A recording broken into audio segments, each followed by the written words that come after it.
To Marcos dictatorship. This is our Luksang Bayan, which will be happen on 21st of September 2024 at Liwasang Bonifacio.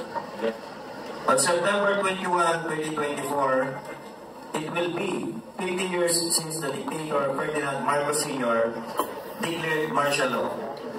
It was a reign of terror, anguish, pain, sufferings, death, from which the scars remain in many homes and families to this day. It was a dark moment in our nation's history when our people suffered not at the hands of foreign invaders but the betrayal by one of our own. The observance this year forces the Filipino to pause and reflect on the dangers and destruction that dictatorship imposes on the nation. It is not only because the son and namesake, President Ferdinand Marcos Jr., is slowly but unmistakably dragging back the nation to dictatorship. It is that his administration has taken the country to its lowest depths in times of peace. While the ordinary Filipino is suffering from inflation, poverty and crime, BBM and his minions, particularly the oligarchs, and his political allies wallow in extravagance and luxury, perhaps unrivaled at any other time in our nation's history. While more and more Filipinos are dropping under the poverty level, the privileged few got obscenely richer. While more and more Filipinos are giving up rights and privileges in exchange for government-sponsored ayudas and dole-outs. Those who are in the good graces of the Marcoses and their minions increasingly abuse their power by harassing and persecuting political opponents, particularly the Duterte family and those who serve under them at the slightest provocation. While Congress and the Senate treat the viewing public the spectacle of arrogance and abuse of their legislative powers by humiliating and subjecting critics to trial by publicity, the man on the street struggle with the daily challenge of coping with the decreasing value of the peso and the rising incidence of criminality and government's inability to deal with natural disasters. One of the lessons Filipinos learned during the reign of a greed and savagery of Marcos Sr. dictatorship was that they cannot count on the politicians, big businessmen, media, and even the church to rise up and defend them. They will have to do it on their own. Another lesson was that Filipinos waited too long to stand up and oppose the abuses and excesses of the Marcos dictatorship. The Filipinos were patient for 52 years until everything was taken away from them. Their freedom, their dignity, their hopes, and even their very lives. They say the fruit does not fall from the tree. BBM certainly is the dictator's son in more ways than one. There is no mistaking the creeping dictatorship in our midst, in the looting of government coffers and the rape of democracy.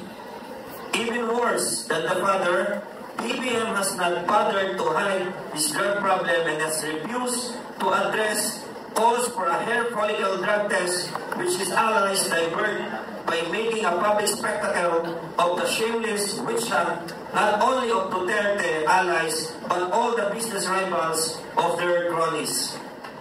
The mainstream media willingly plays its part by its one-sided coverage of the demolition job against critics while remaining completely silent to the calls for hair follicle drug tests of BBM and those in circle of power. While allegations of all sorts have been thrown at Vice President Sara Duterte and those who serve under former President Rodrigo Duterte, mainstream media has not reported the calls for accountability and transparency in the spending of BBM. Speaker Romualdez, senators and congressmen, particularly on their abusive practice of liquidation by certification audit. Except for a few commentators and columnists who ask the right questions in there to criticize abuses, most reports and commentaries make it appear that the country is on the right track and there is nothing to be concerned and afraid of. Also hovering dangerously is the on-again, off-again push to change the Constitution by the People's Initiative, a deception in itself because this has never been a People's Initiative but a naked scheme to legalize the perpetuation in power of the Marcos and Romualdez families.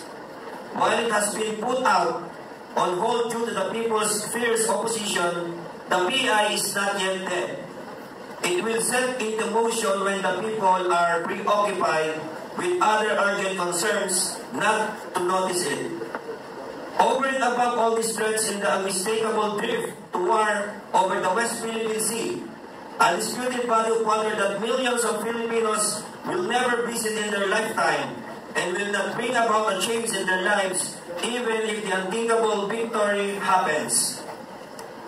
It is a war where Filipinos have nothing to gain and everything to lose, a cause not worth fighting and dying for. Sadly, while the Philippines gained no small measure of respect and stability during the administration of former President Duterte, the Marcos dictatorship has wasted the political capital it inherited. Once again, the Philippines is trailing not just the best performers in the Asian region, but even the tail-enders in terms of the economy. Government efficiency and peace and order. BBM has also alienated the Philippines from its neighbors when it allowed military bases on its shores, going against the tide in a region increasingly assertive of its independence. Not everything is lost, however. The Habang na Maysu, or the step of the brave, has planted the seeds of defiance amid the sea of indifference. Despite the manipulation and harassment of the Marcos administration and Speaker Martin Romualdez, it is slowly and steadily gaining ground. More and more people have found their voices to criticize wrongdoing and help in making ordinary people aware that it is time to unite in the face of danger. On September 21, 2024, Habang na Maysu will join Filipinos from all walks of life to converge in at least 3 different areas for a national indignation protest action dubbed as Tuksang Bayan 921 to deliver the message that the administration and their cabal do not want to hear. Never again to Marcos dictatorship. There is no more time to waste.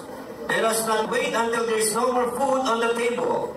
When every social media post is censored, when one of our loved ones is hurt or killed by criminals, or when all our able-bodied soldiers are fed to the slaughter in a senseless war. As a gesture of solidarity, all Filipinos who sympathize with this cause to end the dictatorship are enjoined to wear black on September 21, whether they are joining the mobilization or not. Let us flood the country with black to show the world that our people in the morning, mourning the rape of democracy, the death of good government, the death of our sons and daughters at the hands of the drug-crazed criminals in the streets and in the approaching war. It is time to tell BBM, the dictator, that we can no longer tolerate his refusal to undergo the hair follicle drug test, the abuses and excesses of Congress and the Senate, corruption in all levels, and increasing poverty. Dismantle the Marcos Romualdez dictatorship. Transparency and accountability in government. No to people's war, no to war, and defend the flag. That is our battle cry. Magandang umaga po, mabuhay po tayo lahat.